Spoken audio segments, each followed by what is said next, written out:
एक भक्त की प्रबल भक्ति के कारण ही उसके भगवान की होंद जिंदा रहती है।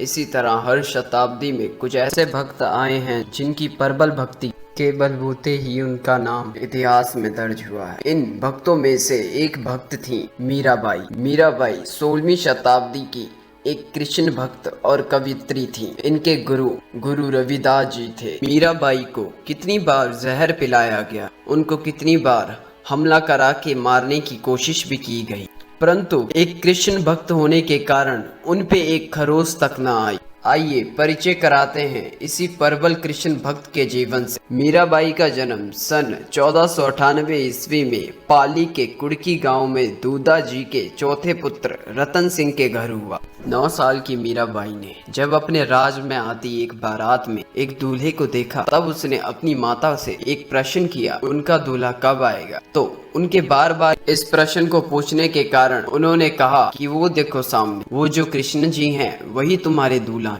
मीराबाई प्रसन्न होके कहती, सच में कृष्णा जी ही मेरे दूल्हे हैं। तब से मीराबाई का बाल मन कृष्णा जी को ही अपना पति मानने लगा और तब से लेके किशोर अवस्था तक उन्होंने कृष्णा जी की भरे मन से भक्ति की, उनके कीर्तन गाए। मीरा का विवाह मेवाड़ के सिसोदिया राज परिवार में हुआ। चित्तौड़गढ़ के महाराजा भोजराज इनके पति थे, जो मेवाड़ के महाराणा सांगा के पुत्र थे। मीराबाई इस विवाह से बिल्कुल भी प्रसन्न नहीं थी, पर लेकिन अपने पिता और दादाजी की लाज के लिए उन्होंने ये विवाह किया था। विवाह के कुछ समय बाद ही उनके पति का देहांत हो गया। पति की मृत्यु के बाद उन्हें पति के साथ सती करने का प्रयास किया गया, किंतु मीराबाई इसके लिए तैयार नहीं हुई। मीरा के पति का अंतिम संस्कार चित्तौड़ में मीरा की गैर हाजिरी में हुआ। पति की मृत्यु पर भी मीरा माता ने अपना श्रृंगार नहीं उतारा, क्योंकि वह गिरधर को अपना पति मानती थी। वह विरकत हो गई और साधु संतों के संगति में हरि कीर्तन करते हुए अपना समय व्यतीत करने लगी।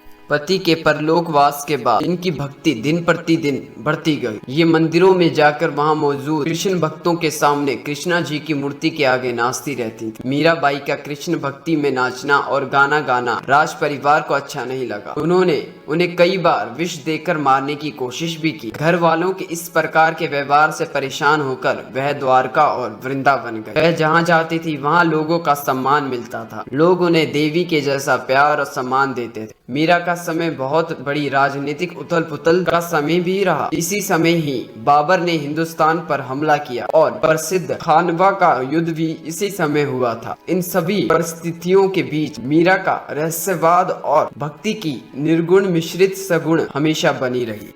कुछ तथ्यों पे ध्यान दें तो मान्यता है कि मीरा पूर्व जन्म यानी द्वापर युग में वृंदावन की एक गोपी थी और वह राधा और कृष्ण जी की सहेली। वह मन ही मन में भगवान कृष्ण जी से प्रेम करती थी। गोपाल जी के विवाह होने के बाद भी उनका लगाव कृष्ण जी के प्रति कम ना हुआ और कृष्ण से मिलने की तड़प में ही उन्होंने प्राण त्याग दिए। बाद में उसी गोपी ने मीरा के रूप में कलयुग में जन्म लिया। मीराबाई की मृत्यु को लेकर इतिहासकारों के बीच कई मतभेद हैं। कोई कहता है कि उन्होंने द्वारका में देह त्यागी थी और किसी के अनुसार वो वृंदावन में गई थी। मीराबाई को लेकर ये लोक कथा प्रचलित है कि उन्होंने देह त्याग किया था, लेकिन उनकी मृत्यु नहीं हुई थी। प्रचलित कथा के अनुसार कृष्ण जन्माष्टमी के दिन मीराबाई घंटों तक कृष्ण मंदिर में नाचती गाती रहती और उनकी भक्ति देख पूरा माहौल दिव्य हो गया था। एक समय के बाद वह जमीन पर गिर गई और मंदिर के द्वार अपने आप बंद हो गए। जब कुछ क्षण बाद वो खुले तो दिव्य रोशनी चारों ओर फैली हुई। लोगों के अनुसार उस वक्त बांसुरी की मधुर तान बज रही थी और मीरा की साड़ी कृष्ण की मूर्ति से लिपटी हुई थी। मीराबाई मरी नहीं थी, बस कृष्ण में विलीन हो गई थी। अगर आपको उनके बारे में कुछ भी तथ्य मालूम है तो हमें कमेंट में जरूर बताएं।